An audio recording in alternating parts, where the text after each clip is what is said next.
Okay. Are we on? We are on, and you look sharp. Well, yeah. Uh, Welcome to Very Sunshine happy and Friday. Transparency. I'm Tony Christ in Falls Church, Virginia. Ishmael Madney's in Austin, Texas. And we welcome you today. And today our topic is gambling away the USA. And I'm going to take a few minutes to tell you how I reflect on that. And then we will invite Ishmael to comment on it.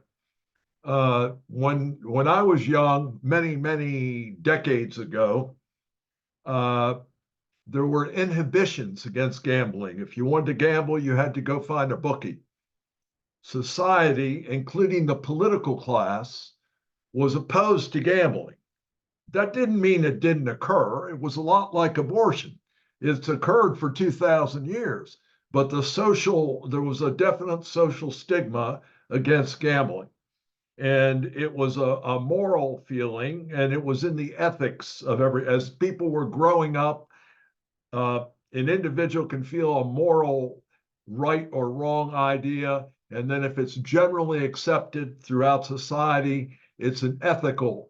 It becomes an ethical thing. It's not now. Gambling was more than a moral or ethical thing. It was written law. There were laws written prohibiting gambling. Later in Las Vegas, of course, there was legalized gambling. So there were states, and eventually, over time, Indian reservations uh, opened casinos, and gambling was legal on that reservation. But there weren't large casinos like there are right outside of Washington, D.C., over in Maryland. And they're proposing to do another one in Tyson's Corners. In That Tyson's of all places. that's something you didn't see. Politicians would never suggest it. But one of the reasons I want to suggest it's starting to proliferate is government started to violate these rules themselves. The government has an insatiable appetite for money, and it used to be when we were asked for extra money, there would be something on the ballot, a bond for a school or a bond for a road, and we would vote on it. So there was a lot of political accountability. Politicians were very particular about it. But when they started the lotteries, the state lotteries, that was the first time the social attitude began to change. Because, oh my gosh, everyone was saying, well, if the government can gamble, must not be that bad. And and government, of course, got everybody's mind focused on what the number is instead of where the numbers are going. So all the money went into general coffers in state governments and was unaccountable for.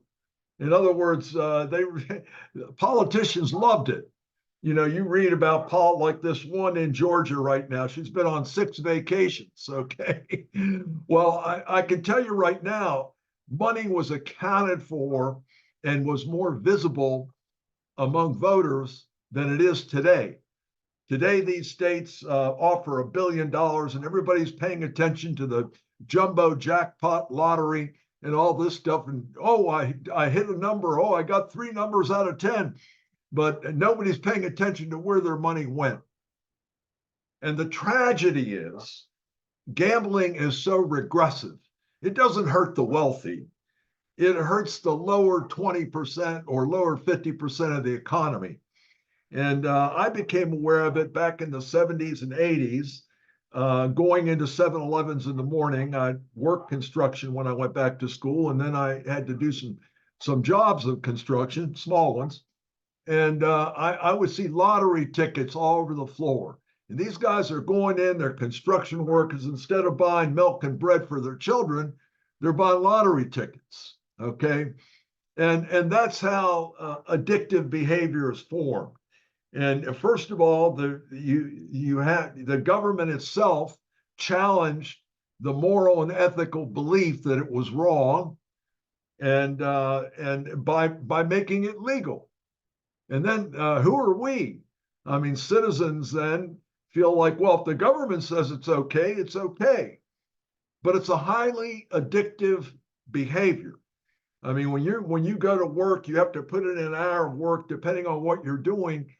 You have to be focused. You have to have some discipline, and you do your job to get your 10, 20. Today it's $25 an hour, and you had to work to do that. But it's a lot easier to sit there and press a button and try to hit a jackpot. So the odds, incidentally, on government lottery betting are a lot worse than they were with bookies. As dishonest as bookies sound, they're a lot worse. And I had a story in the paper that's on our website, Gambling Away the USA. I do mention it. When I was in college back in the 70s, a man, an older man that used to, a very gentlemanly man named Nick, I met him. He was JFK's bookie. he would go, he told me, and he passed away a year or two later, but he said, I would go to the gate during football season and the president would give me a bet and I'd take his bet. Now, he was a bookie, but there are many things when politicians get involved in them and start to do them and effectively encourage that behavior. It gives it a feel. It takes the stigma away from it. Takes the moral wrong concept away. The laws changed. The morality changed. Today you have many public companies that are purely gambling companies. No other way to explain them. And they're out soliciting young kids. They're saying, give us $5 and we'll give you 200. They know the game. They know if they can get somebody started, the allure will bring them back. You know, they may be having a bad day or who knows, they may be in a bad relationship. They may be in an argument. They may have lost a job. So they're going to go gamble. You know, it's an escape. But it's very destructive, societally destructive, to have the government encouraging it. And today we have just about every state in the union running lotteries to raise money, and we have a nation overwhelmed with gambling companies that are trying to lure younger people into gambling, and there are so many people that ruin their lives. There's no difference between the hormone released from a gambling addiction than there is from an opioid addiction or a drug or an alcoholism. It's the same hormone that's released. It's dopamine. It's very destructive. When you're in a state and you're being affected by dopamine, you feel like you're on a razor's edge. It's not a good feeling, but it is what is released with compulsive, repetitive behaviors, and they're not productive for our society. They're not how our society was built, and I'd like to throw out that they're destructive in every way, shape, or form, and we should be concerned today about the extent of gambling, just like drug addiction. Ishmael, you want to take a minute or two? Yeah, I mean, I think this is a topic where you and I are very aligned on, and I'll I'll take it down a slightly different path as well, because ultimately I think it is we the people, we the citizens who are responsible. But you mentioned JFK, his bookie, and betting on football games. And you think about this. This is what's remarkable to me. I think anyone who is a fan of baseball is very familiar with Pete Rose. He was banned from baseball for life.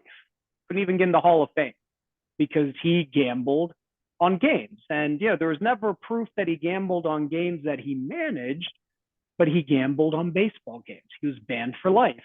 And there were serious consequences in the sports world in particular. I think we can go back a century to the 1919 Black Sox scandal, as it was called, when the Chicago White Sox apparently threw the World Series that year via gambling. Now, today, every single major sports league, National Football League, Major League Baseball, the NBA, the National Hockey League, European soccer, all not only are okay with ordinary people betting on games, which is not the case 20, 25 years ago, certainly not when I was growing up, but to your point, encourage it. They have equity stakes in DraftKings. They have equity stakes in But they're not gambling casinos themselves. as well. They're not gambling. Well, but they are encouraging it. To your point, I mean, who knows if the owners are gambling or not? You never know with billionaires who have more money. In other words, you don't think the level of oversight's there. They could even be gambling. Well, it's not only the level of oversight isn't there within the leagues. The leagues are encouraging it, right? Whereas in 1990, Pete Rose was kicked out of baseball forever. Right. One of the greatest baseball players of all time was not allowed even in a stadium at that point. Today, I want to make to the listener. The people that are compulsive and develop an addiction, they're not driving their car, so to speak. In other words, they're no longer they're addicted. They're no longer fully there. They're not in control of what they're doing. It becomes a behavior that repeats. So we want to avoid addictive behaviors in our society if we intend to preserve our country, to be honest. And these behaviors are punished severely in other cultures. And like I said, gambling was kept in the dark for much time. Very, very many people, if they went out and did it once in a while, they kept it quiet. It was illegal. And today it started with politicians that are hungry for money. Unaccountable money is what is disturbing to me. Unaccountable money, because it all goes into general funds. And that's what got the whole society hooked. And like Ishmael says, today you have professional athletes out advocating, trying to convince younger people, and they're their heroes, so to speak, into going out and gambling. And I don't know. We don't know if those athletes are gambling. If they did, though, it's going to become visible one day because of the addiction of it. Yeah. Well, and I agree with not only the addictive element of it, but the ease of it, right? I think one of the things that we don't talk about, again, the biggest dopamine hit that I think is occurring in society right now, and you see it, I see it, I know it, we have these supercomputers in our hands all day. I mean, I know I'm probably on it more than I would like to be. And it is very easy to download, for example, the DraftKings app or the FanDuel app. Do you know how much money was bet on the Super Bowl this year? Do you know how much? $183 billion in bets were placed. And you had bets for everything possible, to who won the coin toss, to when are they going to show Taylor Swift, to who will catch the game-winning touchdown. The amount of prop bets, and to your point, it is, hey, is this going to be easy money for me because I'll place 7 bets. If I get all 7 of them, I'll get a multiplier and win this big parlay and do that. 183 billion with a B dollars of bets were placed on the Super Bowl this year, and not just on who would win the game, but all the other bets. Make another point to the listener. Now, we talked about this in an earlier podcast, but there's only 2 ways to get wealth, to gain money, not 3. And I'm going to tell you what they are. One is a transaction and one is a transfer. A transfer never has a good consequence. In other words, if there are more transfers than there are transactions, social welfare contracts. That's the problem with 95% of the earth today, if you can believe it. There are more transfers than there are transactions. In a transaction, the 2 or more parties are not coerced, and they both feel they're better off. That's why they do it. Now, in addiction, there's an illusion. It is a drug your body emits. just as it is with anorexia. Your body emits dopamine, and that drug gives you a false feeling of a high. And it's that drug that is causing you to repeat the behavior. You're not better off. Matter of fact, my God, the only one that it's a one-way transfer. It requires someone to do it, the addiction itself, and of course, all the people that are getting your money, but it doesn't expand wealth and welfare. It's not a behavior like today we talked about on another podcast, how industrial production and investment is contracting in America, how we've just had a terrible year for manufacturing and investment in America, and terrible. And but we've had a lot of consumption. We've had a lot of government stimulated stuff out there, but overall, in the private sector, there has not been a normal year of investment. Investment is what you need to expand wealth and welfare in the future. You can't do it with gambling. Believe me, if we did that, then everybody would be gambling, and our wealth and welfare would expand. So it's very, eventually the gambler, because of his compulsion, is always going to lose. There's not a winning gambler. You know why? Because even if he wins, he's going to do it one more time. And that one more time is going to take the winnings away. It's the addiction talking. It's not a good thing socially. It's not good to have politicians and professional athletes out talking about it. And it's totally destructive for society. Go ahead, Ishmael. Anything else you want to say about it? Well, again, I think also the ease of it, the fact that you can place with Sure. virtually no limit on your phone now, right? To your point, if you wanted to gamble 30, 40 years ago, you had to go somewhere, you had to know a bookie who knew someone, you'd have to go offshore, you'd have to go to Vegas, maybe Atlantic City, or you had to you worry said, a reservation, maybe. If you got caught, you could go to jail. You had to worry about that. So there was an inhibition. There was real friction to it, to being able to just place a bet. People might do it amongst their friends or whatever for something, but there was still a real manual process. It is now, I cannot tell you, just knowing the industry I'm in and the tech industry, to your point, it is all built on dopamine, and the DraftKings and FanDuel's the world in particular made it so easy, so quick. And I can add to this as well. Investing, the amount of young people in particular, especially after what happened with GameStop a few years ago, who are essentially gambling on options because they're so easy to trade on an app like Robinhood. And if anyone's familiar with options trading, those can go down to zero once the option expires. That in itself is, there's no other way to put it, gambling. But it is a form of gambling, and it is incredibly easy to do today. It is on the phone. It is a very quick swipe. You can be sitting there watching television or whatever to do that. So I think what's happened, 84% of option buyers lose.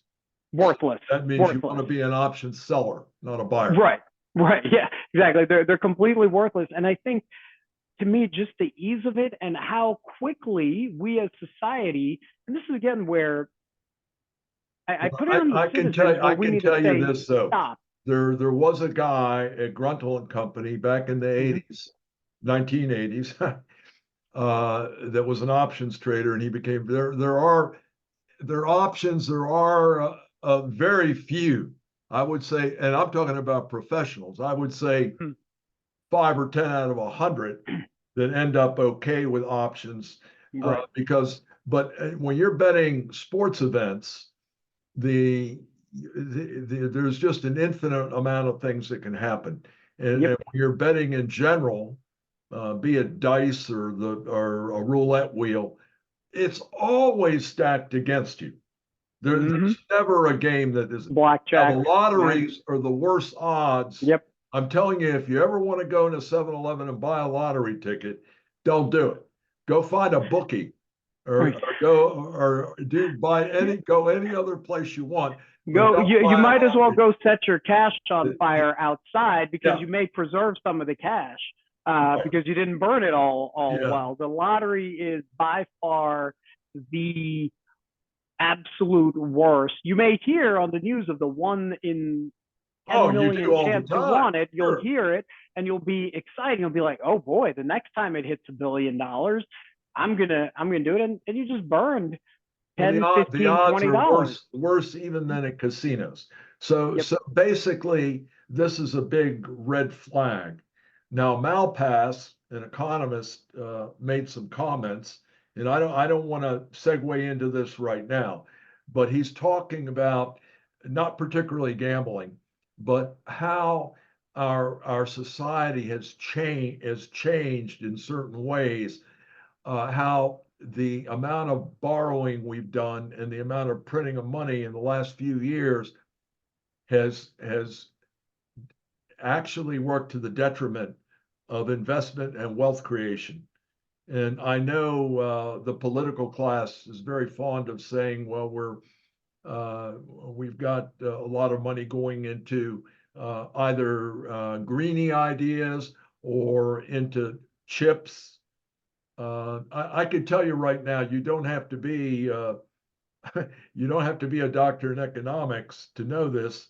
Uh, Bringing chip production to America is the stupidest thing we've done, because I'll tell you what, you have people in Taiwan that are hugely talented and gifted. You don't have everybody here to make them. Plus, the cost is 400% higher just in labor, even though they're making them there and transporting them here. And that presumes you have somebody. Go ask Intel if they can find people to work. They can't even find people to make chips in America. So you're taking it out of an area. What they should have done is made Taiwan like a porcupine, armed it, gave it all the arms they bought, and gave them more. But they're not doing that. They owe Taiwan has paid the United States for military things, and we haven't shipped them yet. So they're a lot weaker than they would be if they got just what we paid for. But rather than that, we should have been arming them to prevent a Ukraine type situation. We never did. It's called comparative advantage. You can't have, if you have a person that's going to charge 4 times more to make something, and you've got to go out and buy that something. Well, guess what? If it costs 4 times more, that's 3/4 of it. You could have bought, I don't know, a pair of jeans, a pair of socks, a gas tank, gas full of gas, fill your car with gas, and going to McDonald's for lunch. You could have stimulated all those other things and gotten the benefit. If that's why I think we always seek for the most efficient way to there's do been things. That's the why last world trade is has seven. succeeded. Yep. The Now, last 7, 8 years, we've seen a real backlash and against trade, and no and we're party today and we're in is the midst. making the case We're for going to trade talk about it anymore. another week. We haven't had an economics week, but I can tell you right now, the retail sales that were spit out, the CPI and PPI that were spit out this week were not good news.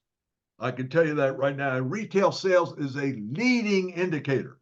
That number that was released 2 days ago is going to come out and bite next month, starting next month. I guarantee it.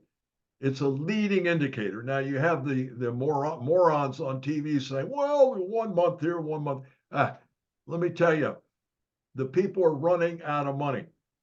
They're running out of money. They're running out of COVID money, and they're running out of money. Now it's true too, and it's going to mitigate any downturn we get. It will be mitigated by the fact that we do have a very high number of people working. But the thing there that you need to consider, and I know we're getting away from dopamine and gambling, the thing you have to consider there is the fact that the over 2.5 million jobs that were created, 2.5 million jobs that were created by our dear Mr. Biden, if you multiply it times the hours worked on the 167 million people that are employed, it's 2.5 million less. So in other words, the hours worked Now there's an interesting twist there too with productivity. But I'll give you one more thing.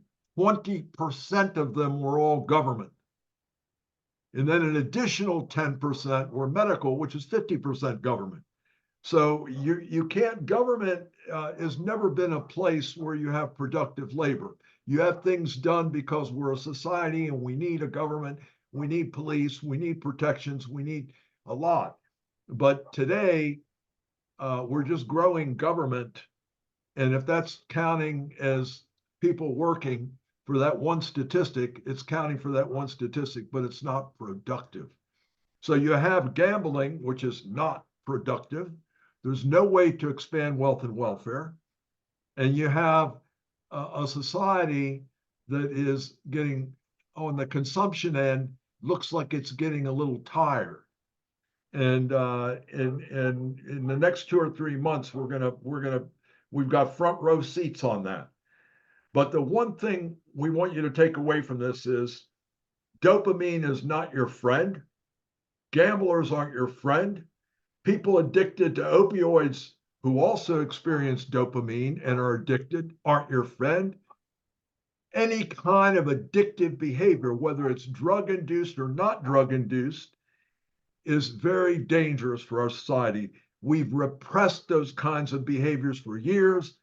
It should be troubling to everyone to see government not only sanctioning them and allowing them, but you can see what's going on advertisements. As Ishmael said, they're not only, they're making it real easy for some kid who's maybe a high school kid or starting in college to distract him and get his attention, offering them deals to get them hooked because they know it's addictive. So we want you to take that with you today. That's a big thing. It's going on here in Virginia. There is something for the legislature to approve a casino in Tyson's Corners, Virginia, which would be the first time in the state that was done. And needless to say, we're opposed to it. But you can see it all around. And we've got to find our way back to our old selves, frankly. I don't know, Ishmael, do you have anything else to add, or we'll just? I want to. Well, I think that's again the big thing there, and for those folks in Virginia, in particular, again, call your representatives. The representative who is really pushing for the casino in Tyson is a gentleman named Dave Marsden. He's a state senator. So call and talk about your opposition to it. There's other folks as well who do not, want to, do not want it, but it is being pushed hard, and the legislature is in session. And as well as with the arena that has been proposed, which would cost the state of Virginia, with the bonds and the interest over time, nearly $4 billion. There's an analysis that came out. I wrote an article. There would be I wrote an article on that. I'm having trouble getting it published. I talked to Dave Shipley, the chief editor, in an email, not talked to, and he apologized. He said they can't publish it in the Washington Post. I said, why not? Anyway, it's so sad and it's so stupid. And the politicians locally, the Democrats in the legislature of Virginia, are arguing over they want more board seats. I mean, really? You're not got the money for what are they arguing over? They want more board seats. They want to run this complex, and they want more board seats for the politicians. They have no in the state legislature running casinos. Oh, I hadn't read that. I hadn't read it. I know the Democrat who runs the state. She's the leader of the state Senate. The majority leader said that in the state Senate, the arena bill is dead as far as she's concerned. It passed the House committee. She also is the head of the finance committee. She has said it won't even come up for consideration. It looks like as well, I just pulled it up right now, that a Senate committee did reject legislation that would have allowed a referendum on the casino in Tyson's Corner. So that same committee, the Appropriations Committee, has voted against the casino in Tyson's Corner. And she's Good. also said that there will be no vote that the arena in Potomac Yards is dead, as far as she's concerned. But I'm reading it right now. It looks like February 6th, so just a couple weeks back, that it was voted no. And Jennifer Boysko, she is the state senator who represents Tyson's. Sunday's Post, there was a large article that didn't make it sound dead, at least not dead like you're making it sound. Yeah, well, this came out Monday. Louise Lucas, on, I believe it was Monday or Tuesday, she said the arena, as far as she's concerned, is dead because the governor went through a process without going through lawmakers. They had this big press conference announcement. It never went through proper channels. And, she's from Hampton Roads and essentially is saying, we're not going to have the rest of Virginia fund an arena in Northern Virginia that's going to cost $4 billion over time. Surprising. So it is, as far as she is, that she was very clear about using the term, it is dead. Now, it did pass the House committee. We'll see if it gets through the House and back over to the Senate. But from the Senate side, there will be no bill on the arena. Well, Virginia's gotten along fairly well for 260 years without a sports complex. So I'm not. Yep, I agreed. Virginia, and I just think we have a very problematic future with the economy. We're going to talk about it many weeks ahead. I don't want to keep anybody who's watching, tie them up too much. I want to introduce next week's subject.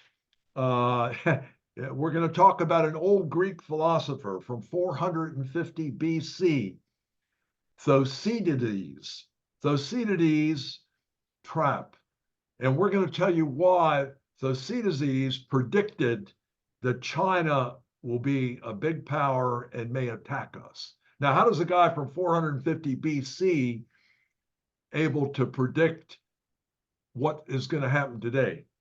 But his trap is what predicts it. We're going to talk about it next week because it is of some concern, and we certainly hope that he's wrong. But otherwise, the takeaway from this is, if you're a parent, watch your children. If they're adolescents, watch them. If they're young adults, watch them. And be very conscious of any gambling, just like you are with drugs. Society today is very treacherous. The schools, in every respect, you have to parent almost 24/7.